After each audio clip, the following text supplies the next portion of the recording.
Well, it's late, it's dark outside, and I guess kind of in true Chainsaw Canuck fashion, wouldn't be right not to run this saw under those conditions, but I'm gonna try and give my neighbors the night off, so I'll just run it in the grinding room here. But yeah, see what you think here. I just fired it up and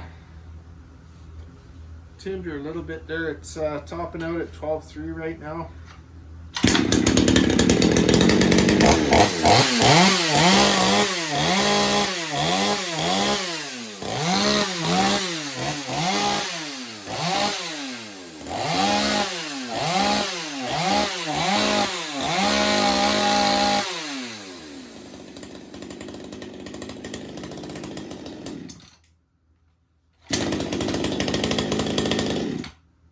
So yeah, definitely looking forward to running that one a little bit.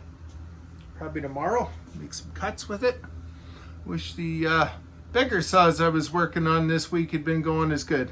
Okay, have a good night.